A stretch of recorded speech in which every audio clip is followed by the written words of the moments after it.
Hello, I'm Harry Cole. This is Never Mind the Balance. Joining me today is a man that literally needs no introduction, so let's do it. It's Boris Johnson. How are you, Harry? I'm very well. Very good to see you. You too. And thank you for sending me your questions in advance, by the way. I can assure you that... He didn't. I'm only winding you up. I can assure you the questions are barely even written in this, so yeah. Boris, would you have won the election? Harry. Yes. Definitely, really? Yes, I think so. Well, I mean, I think I've got the privilege of claiming that because... and I set out the reasons for for thinking that in Unleashed. You know, if you look back to where we were in when I left office, actually we were only a handful of points behind in the polls, and the Reform Party, which was to go on to do so much damage, was nowhere. I think we had two and a half years still to run for the party. That's an eternity. And I don't think that the Labour leader was setting the world on fire. What would you have done? What have you done differently from Rishi? I would have kept going with the great agenda, as set out in Unleashed, that built this astonishing coalition in 2019 and delivered 14 million votes. And it was about levelling up and uniting the whole country. And it was about believing in Britain. And that's the argument We'll get it. So what I would not have done, I would not have junked the housing stuff, the planning stuff. I would have kept going. Conservatives are about home ownership. There's quite a lot of NIMBYs in the Tory party, though. There are, but most NIMBYs actually turn out to have children or grandchildren who desperately need good homes. So I would have kept going with the infrastructure stuff. I think that's vital part of levelling up. We definitely had the fiscal space to deliver tax cuts. I would not have sneered at all the environmental stuff. I would have bubblegummed together the great coalition. We'll talk about the environment in a minute. I really think we would have worked, and it would have worked because we would have been able to point to a huge number of things that we had done, and that were So why didn't your successors do that? And I search me gov. Sometimes I was tearing my hair out watching them. But you look at what we did on the vaccine rollout, but then on when we came out of COVID when we were out of it in 2022, and I left. We had unemployment at a record low. We had the UK's second biggest exporter of financial services, fourth biggest exporter in the world, still the lion's share of. Investment in Europe, foreign investment in Europe. Great story. We would have taken. So you're frustrated. And that's why Unleashed. You're sitting there now. This is a book that has emerged. It is. People say, how did you come to write Unleashed? My answer is, it basically wrote itself. So you must be. It was uncontainable. Watching it go down the Swanee now must be frustrating. It's. These people who attacked you day in, day out, Keir Starmer, Angela Rayner, Rachel Reeves, Yeah, and by the way, Harry has not sent me his questions in advance, unlike the BBC. I want you to know this. Look, I do find it a bit. Yeah, it is frustrating. I want you to know, I've never had a suit. Paid for by a donor. You took the odd freebie, though, in your time. I've never had a suit paid for. I paid it back. As soon as I knew the identity of the poor fellow who contributed to the number 10 You weren't shy. fund. You weren't shy of the odd ticket here and there, were you? Yeah, and it was all declared. And what we certainly never did was take thousands and thousands and thousands of pounds for suits and clothes and spectacles. Everything. He's still wearing the spectacles. How can he wear the spectacles? So, leaving Labour... A guy who then got a pass to number 10. I mean... It is a bit odd. Donnez-moi un break, as we say. Do you think you were held to a different standard to Labour, then? No, I just think that... I think it was all very, very rum. And I think that,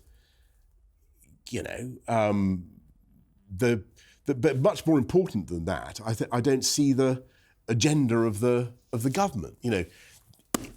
In here, in Unleashed, you will find a plan for, getting on with levelling up, unleashing the potential of the whole of the more of a manifesto. From skills to infrastructure to technology.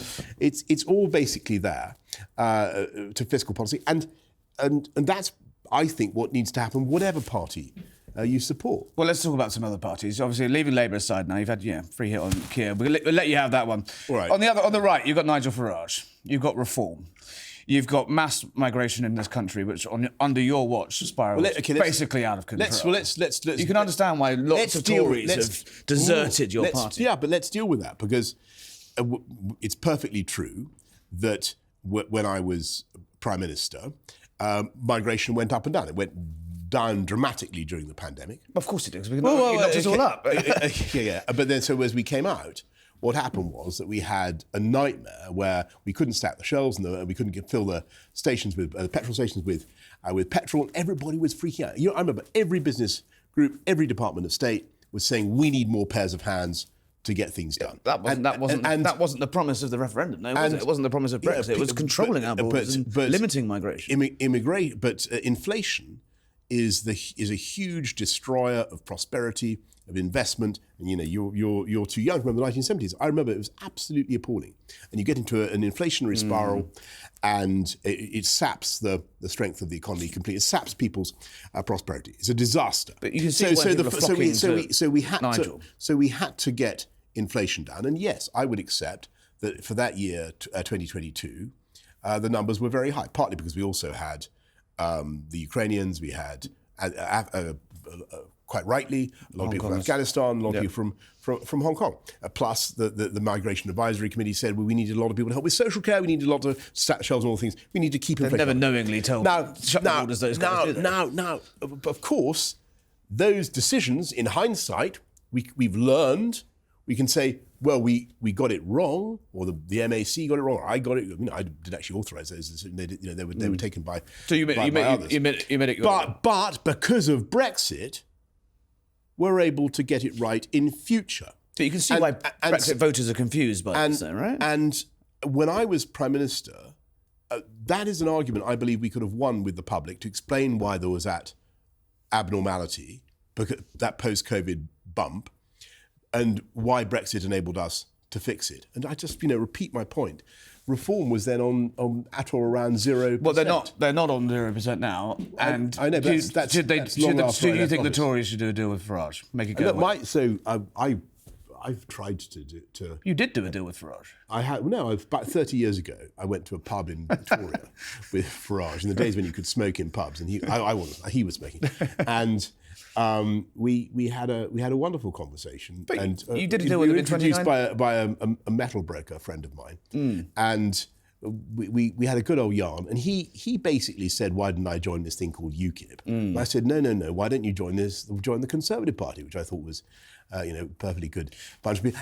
And I still think that he should. But you did do a deal with him in 2019. You got him to stand. I didn't do a deal. People on your behalf did. Well, it's not telling me they certainly did. What did you promise? What did they promise him? Because he says you welched. He says he did a deal with you to stand down his Brexit party in Tory. So you wouldn't have been Prime Minister without Nigel Farage standing down. I'm not certain of that. If you look back at the position in 2019 again, he was on far, far lower in the water then than he is now. Far lower in the water. Far lower. But it's an existential threat to the Tory party now, though. Well, look. So you ask, your big question is, how do you deal with? Yeah.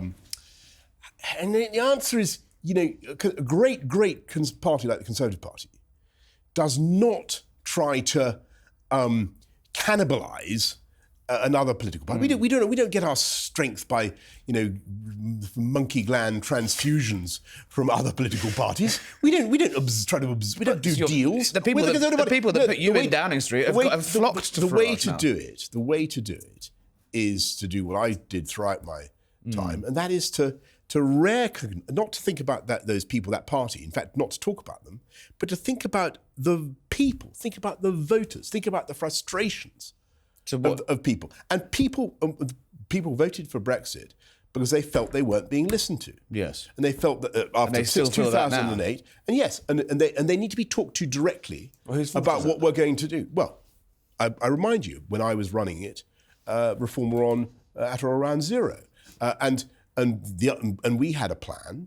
The single thing that really enraged people, and I totally get it, was watching people come across the channel in these coracles and dinghies, and kids dying. He had record numbers yesterday. Yeah. And Starmer, the Labour leader, current Prime Minister. Just yes, aware of him. Yeah, the guy with the nice suits. Yeah, the guy with the donated suits and the donated spectacles. He cancelled our Rwanda plan in favour of what? A plan to Rwanda was never going to work. Oh, sorry, but he wants to send them somewhere else. He wants to send them to Albania. Yeah, well, I mean, if they're from Albania. No. He wants to process all immigrants, all illegals in Albania. Hang on, Harry. Now, what's the difference between Rwanda and Albania? Well, quite a few different ones. Well, go on. West Africa. East Africa. But well, yes, yeah. Yes. It's not a geography lesson. Go on. Go on. What's the other? I think it's transparent racism. It's a big shout, isn't it? Well, I think it's ridiculous. Why do a deal with Albania, not Rwanda? We've got a slightly ropey human rights record if we're going to get into it, but it's a total discrimination. We had a very, very good deal going with Rwanda. I think it's shocking that Labour have cancelled it. They've wasted huge sums of taxpayers' money. They've absolutely spat it up the wall. We put a lot of money. You were spending 6 million quid a day on hotels, and because, and we did the Rwanda deal because it fixes that problem. Already, it was deterring people from coming across from Calais. It was sort of. Yes, it was. There's still coming. There's still 900 coming a day, though. Yeah, because we've got rid of the scheme. Yeah, I mean it's a pretty constant flow. It works, and it would have worked. It worked in Australia. It's the right thing to do, and a country can take control of its borders. A country can stop people coming across like that. The Rwanda plan was the right thing to do, and Keir Starmer and the Labour Party should revive it straight away. That is the best thing. And Brexit, by the way, enabled that to happen. I want to talk about the book in a moment. We've got a lot to cover before we're talking about billions of pounds. Let's talk net zero. Net zero. Yes. If you were still, if you hadn't been the Prime Minister when you were the Prime Minister, you would have been slagging off net zero as a load of mumbo jumbo, greeny crap. That cost our readers millions and millions of pounds to rip out their boilers and change their cars, and all in the next 7 years. I think you need to go back to. I think you'll find that the first article from a Conservative MP, admittedly then a backbencher, calling for us to go for net zero was you. Well, yeah, and this was back in 2018 or so. Didn't you just get a bit carried away at COP and just sort of went along with it? Theresa May grabbed it off the shelf as a sort of legacy issue, and you picked up and ran with it. Yeah, but the way I see it, look, I mean, do you worry about global warming? Of course I do. But I also... Do you worry at all? How much you worry? How worried are you? It's on a list of concerns. It's not top. Do you worry the world can be sizzled up like a sausage? Well, we probably won't be around for that bit, but yeah. It's fine. Right. But okay. I also listen to the worries and concerns of our readers who can't afford to put the heating on. And I've got to telling you to replace their gas boilers. I think a lot of our readers, a lot of our viewers are, they have both concerns in their minds, right? Yeah. And they want to reduce carbon emissions, and they want to protect the planet, but they're very anxious about the speed with which they're being asked to get rid of technology that they really rely on. And so I think the answer for the UK is to understand those anxieties, but to try to maximise the potential benefits for the UK. And we can lead in clean, green technology. Now, where I think that we need to be realistic is that you can't, I probably accept that you can't scrap people's boilers overnight. That was your policy. No, it wasn't actually. It was 2035, but no new gas boilers. Well, but that's not immediately. I mean, that's still some way down the line. Yeah. And I think that when it comes to it, there may be some things where we have to push them off to the right. Now, pushing something off to the right, delaying it, doesn't mean that you're abandoning the fundamental ambition. So Rishi was right to slow some things down. I think where, if I may say, where I think we kind of went wrong in the election, and where we went wrong in the way we handled the issue, was it sounded like we were sort of joining the people who basically think it's all rubbish. Right, spot of global warming. Some of your biggest fans, some of them Telegraph readers, aren't they? Well, but you've just said yourself. Yeah. You think you're worried about it. I mean, you don't look particularly worried about anything at the moment. But all right, we're running out of time. But yeah. No, but we don't. You know what I mean? People do worry about it. It really is. If you look at where voters are, where the people of this country are, they've seen the science. They understand the problem. They've seen what's happening around the world. They are concerned. They want it fixed. They believe the UK can be in the lead and fix. I happen to agree with that.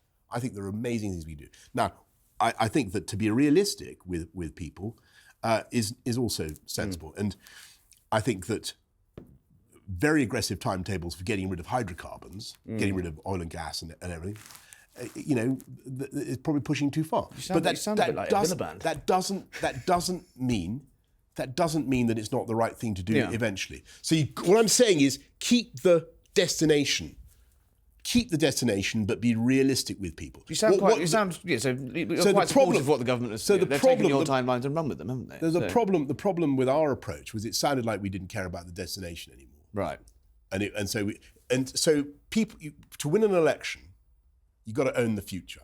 You've got to be palpably the party that has the best plan for the future of the country and families. And unless you're showing that you have a plan to protect the environment, people won't listen to you. So what we should have said is, yes, we believe in net zero, but clearly we don't want to impoverish people and we can't get rid of oil and gas too fast. Yeah. So, all right, let's move on. And I think it sounded too much like the other way. These net zero, they're all cranks and you see, I can see, but the green tie. Yeah, but lurking beneath, you see, you don't dare admit to your readers, you probably are secretly a climate change let's denier. Talk about. You won't mind if the world is swaddled in a great tea cozy of CO2. Do you care? Do you really worry about this? Yeah, I get that. I get it, but I also do listen daily to our readers' concerns that they are very worried about. Let's move on. But my point is that I think those concerns are incredibly important. There are ways of addressing those concerns by delaying some things, but invest in the green technology that will drive UK jobs and growth and fix the problem. The other big thing people are slightly worried about, a bit sooner. Yes. Donald Trump. The prospect of a return of Donald Trump. So are people right to be worried? I've just given an interview to the New York Times. I'm proud to say. I bet they loved that. I said eventually after he pushed me, I said, look, I'm not saying who I'm supporting because I don't think it's right that even ex-prime ministers should. Are you still American citizen? No. No, I was, but it was very expensive. Decision to be born in New York, and they taxed me.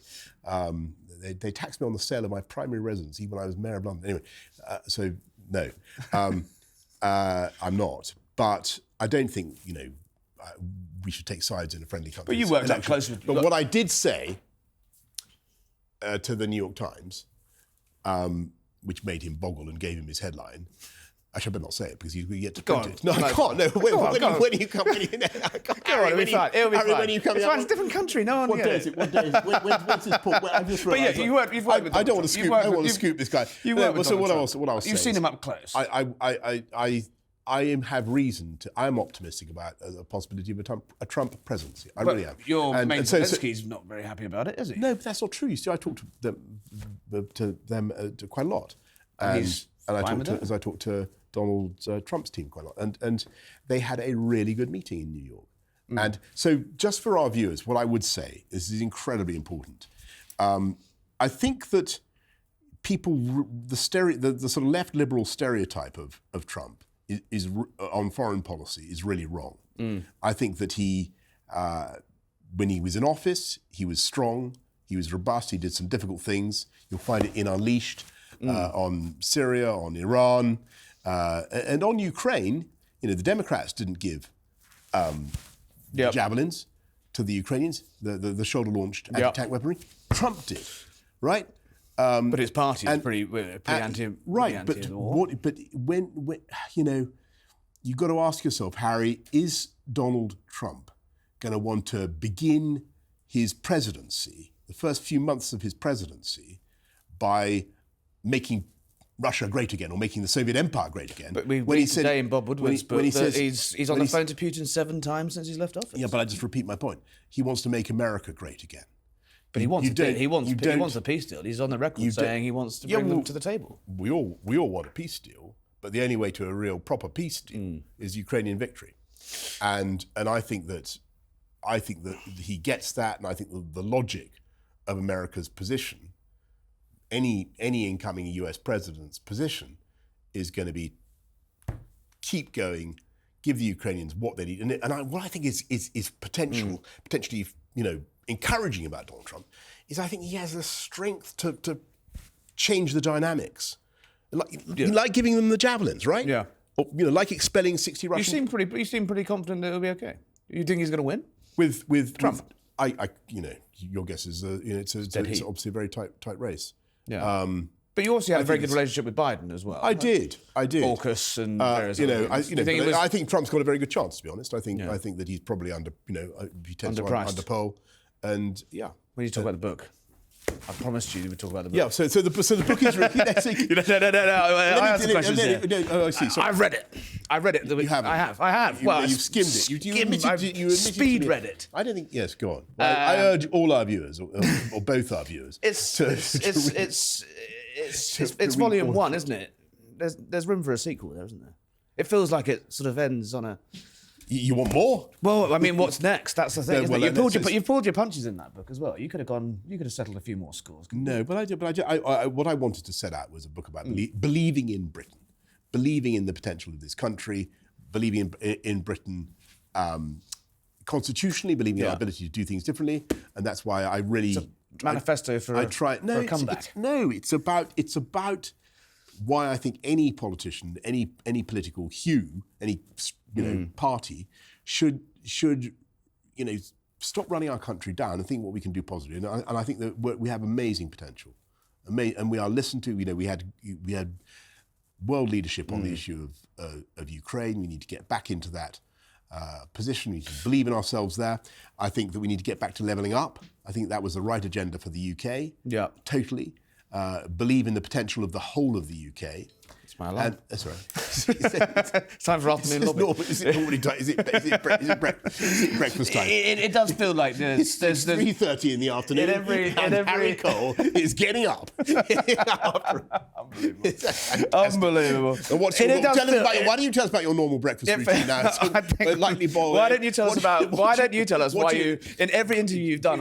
You presumably have some sort of pick-me-up, eggnog. I'm not talking about my breakfast routine. I don't eat breakfast. Eggnog, Worcestershire sauce. It's a waste of time.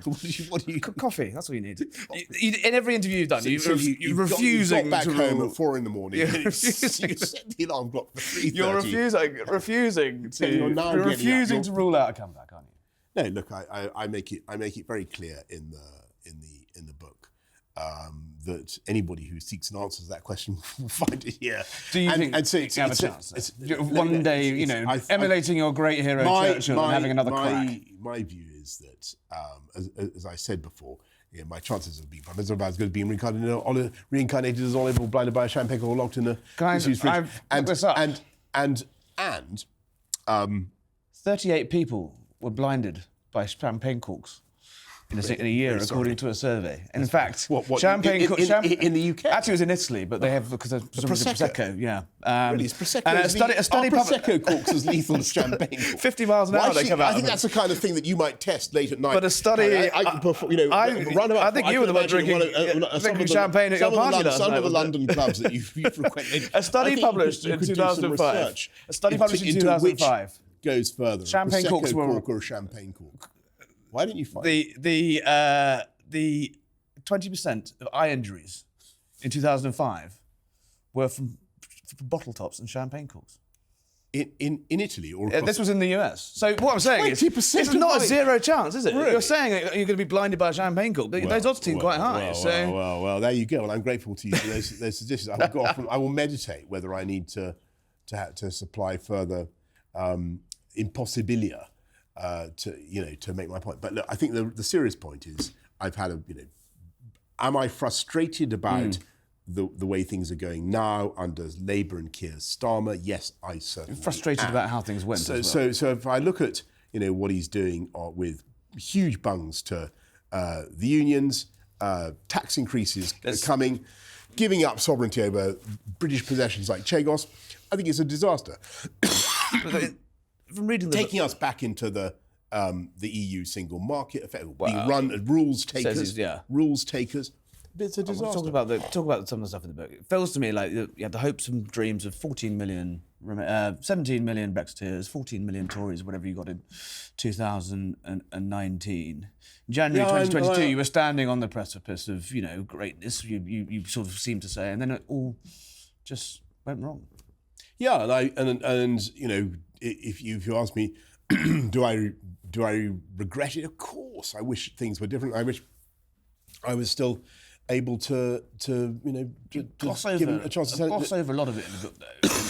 Big regret. I mean, Dominic Cummings, for example. You don't dwell on it. This is a 15-year account of what happened in Britain and quite a lot of what happened around the world. I mean, it is an invaluable guide to British and geopolitics for the last 15 throughout years. The book. And people complain, for instance, that there are more references to Dylan the dog than there are to several cabinet ministers. You got my last question there, yeah. You got the email then, yeah?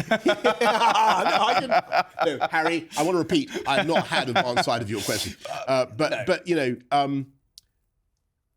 There's a lot to cover. I tried to say in the thanks at the end that I'm greatly indebted to people. There's 100. I noticed there's about 100 MPs, Tory MPs, that you thank at the end of the book. Are they the 100 that were going to back you when you had a chance to come back and then?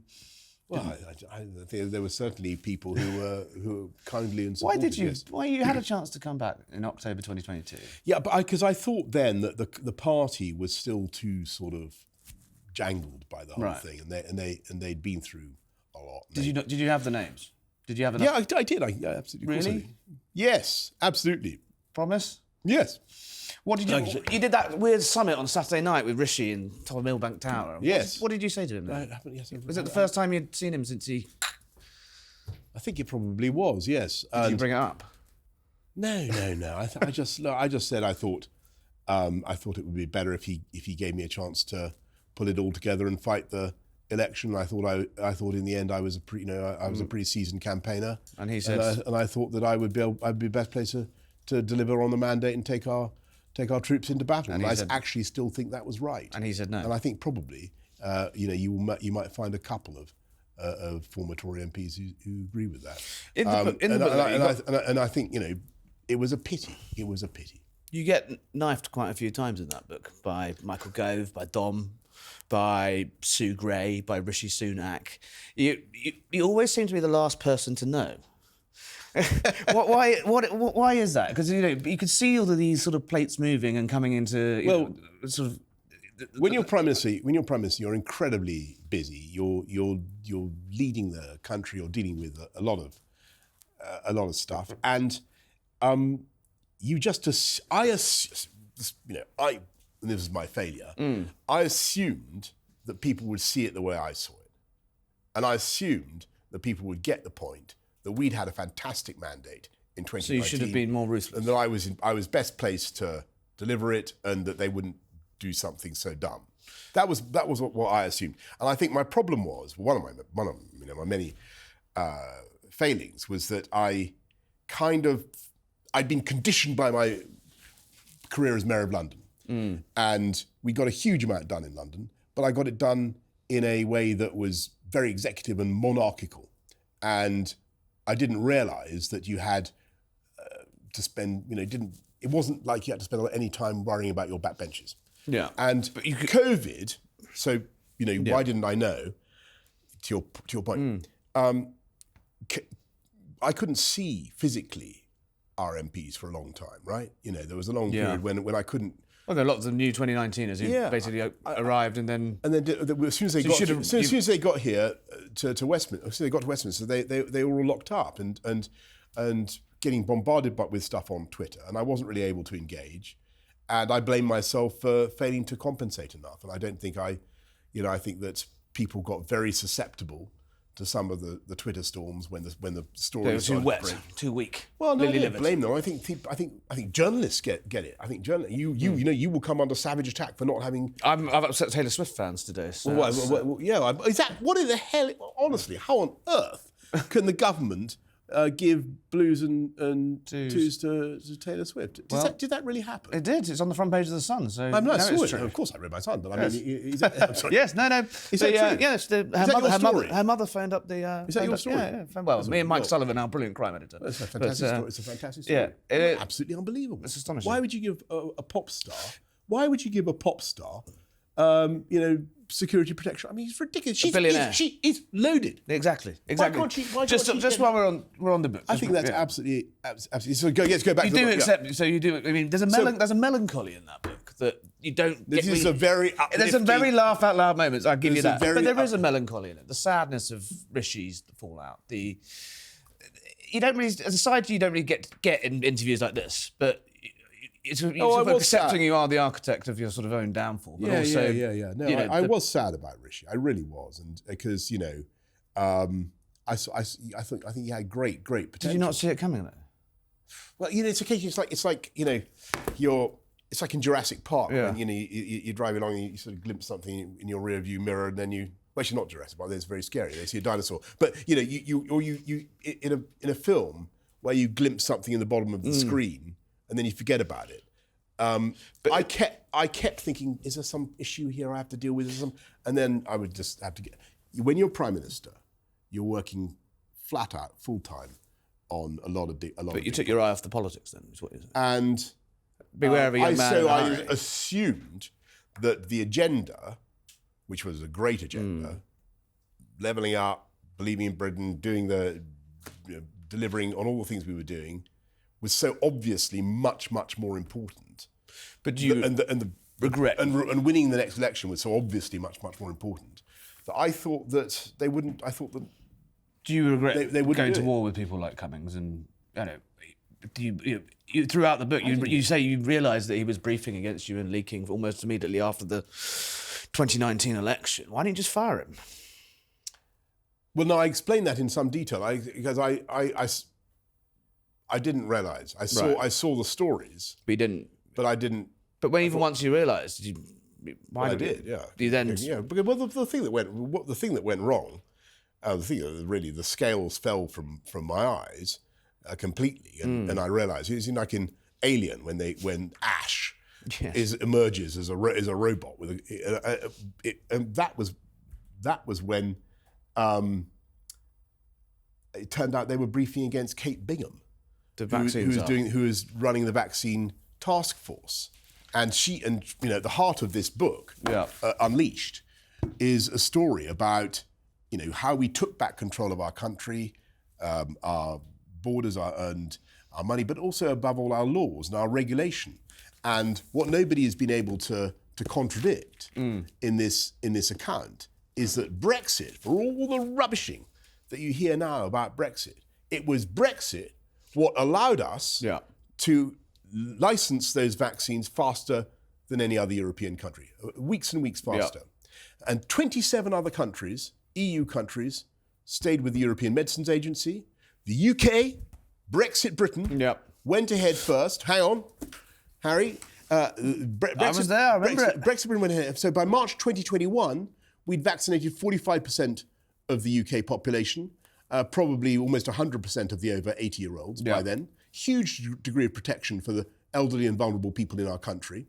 EU done 10%. Were you really going to invade Holland? EU had done 10%. Were you really going to invade Holland? Brexit saved lives. Brexit helped us to come out of the COVID restrictions, out of the lockdown faster, delivered a bigger and faster bounce back. And that fact, how close did you get to invading Holland? And that fact needs to be explained. And our viewers may know, and they will find out more about it in Unleashed. But you did. There was a terrible moment. But they still. When the other EU leaders were so hacked off by the speed of our vaccine rollout that they literally impounded 5 million doses of AstraZeneca.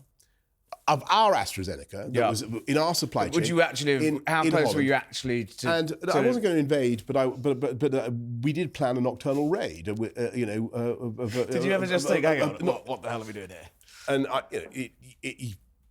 you have to go through all the options. If your country is facing a life and death crisis, right? Yeah, which we were. Which we literally were. And if people are dying, because our friends and partners were being unreasonable and, let's face it, dog in the manger-ish about our.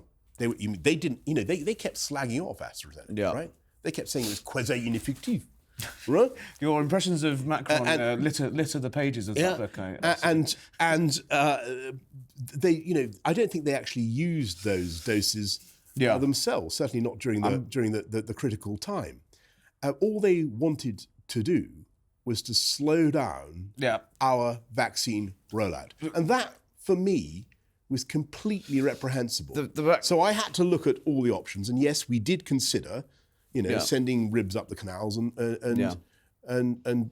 distraining our rightful property. Vaccine in Ukraine, obviously. But obviously, I rejected it, as you and our viewers would reject it, because it's Holland's a friend. Holland's a friend and a NATO country. A pride in the vaccine and a pride in your role in Ukraine. What would you do different? What would you undo? What would you do differently if you had your time again? Obviously, every other interview you've done, pretty much, I imagine they just shouted Partygate and COVID at you for. Yeah, well, I think there are things I would have done differently there, of course. But would I have appointed Sue Gray? Did you laugh? Did you laugh when she got the bullet the other day? I take no joy in the sad demise of my opponent. Look, she was presented to me as a sort of soul of impartiality and probity, political impartiality. That is obviously not true, right? It's obviously not true. So that's one regret. I look back on all that. Any more? And I think that I don't think we needed to put up NICs, national insurance contributions, to pay for social care. I think it was a mistake. Yeah. I don't think I should have listened to the Treasury there. I think that we should have had we should have had a plan. So my biggest regret, really looking at it, is that I didn't understand early enough that the Treasury had really captured Rishi, and that I thought Rishi was going to be the Nigel Lawson of our times, the great tax-cutting, tax-simplifying chancellor. And it just never happened. And the guy who had an idea for how to get a post-Brexit plan for growth. And so from the end of 2021, we've got COVID beat. We're getting inflation under control. We have a plan to control inflation. I want a plan for growth and tax cuts as well, and investment, and I could never get that out of the Treasury. And they kept saying, "Oh, stop talking about levelling up." What do you mean something about levelling up? Levelling up is the greatest plan this country could have. There are no regrets in how you led, how you did it. Do you think you were psychologically suited to being Prime Minister? Because it didn't last, did it? I think there were particular circumstances that made it quite difficult, and most important of which is that I was dealing with the Conservative Party backbenchers, a lot of whom were not, as I'm sure you know, favourably disposed to me. Well, a lot of them are not MPs anymore. Anyway, after 10, 11, 12, 13 years of Tory rule, when, as you know, the backbenches start to become quite saturated with discontent and disappointment, and that's always a tough one to deal with. And people sort of thought that change at the top might be better for. It might be better for them, and I thought that they would see that wasn't the case, and indeed it wasn't the case. But there you go. And no comeback. I'm getting told we're running out of time, but no comeback. No comeback. As I said, I think that it seems like in reading that book, it feels like you enjoy the idea of being Prime Minister and having it being the king over the water more than actually being Prime Minister. I don't agree with that at all. I look back and I'm very, very proud of the things that we did, and whether it's I delivered national independence for this country, full control of our laws again after a very, very long time, after 4 or 5 decades. I helped defend the freedom of another European country, and the UK really did play a decisive role in that. And I protected the population of this country from a disease faster than any other European government. No, and I think to pack all that in 3 years wasn't half bad. Plus plus unemployment at a 50-year unemployment. You sound like you got unemployment unfinished business. And the UK is still the second biggest exporter of financial services, fourth biggest exporter in the world. Unfinished business, yes or no? And so I think we're sort of getting Groundhog Day in this conversation. But in that case, we'll leave it there. But before you go, I think what I would say is that to repeat what Her Majesty the Queen said to me: only do stuff only get involved in this stuff if you think you could be useful.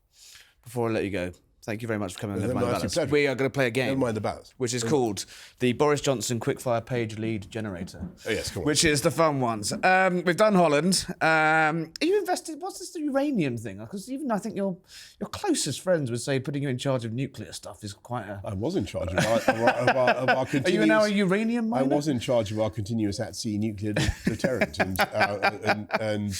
No, I'm not. Okay, all right. Michael Gove, Spectator editor, your successor. I congratulated him. Are you pleased? I think he's going to do a job? Excellent. You made friends? Really excellent You job. kissed and made up, you two? Look, as I say, in Unleashed, I have an incurable fondness for old Govey. I want to pick up something you said last night at your very well-attended book launch. Letting out paedophiles from jail or locking up numbskulls who say stupid stuff on Twitter. Do you think there's two-tier policing in this country? Well, I certainly think that people need to look at some of the priorities. So when I was let me answer when I was running the cops, I thought the priority was fighting neighbourhood crime of a kind that's commonly understood, like knife crime, burglary, robbery. You wouldn't have let them. What Starmer's done in terms of easing overcrowding in prisons by laying out. I don't think that's the right. No, I don't think that's the right thing to do. No, particularly if you're then banging up people, nutters who say the odd thing on Twitter. So you think there is two-tier policing then? Well, two-tier justice in this country. I don't know. I think that the priorities are, those do not seem to be the right priorities. The criminal justice system. Let me put it that way. Well, someone like Hugh Edwards, should Hugh Edwards have gone to prison for looking at Class A? I don't know. I wasn't in court. Child abuse. I can't comment on. He pled guilty. Well, I don't know what. I mean, it just seems.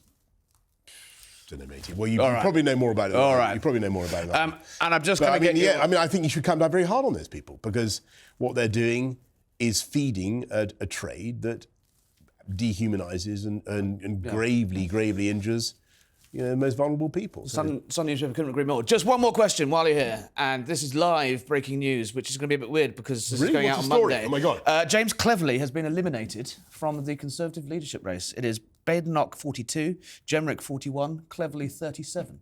Strike me pink. Really? Yeah. What's your reaction to that? My reaction to that is that I will watch the rest of the.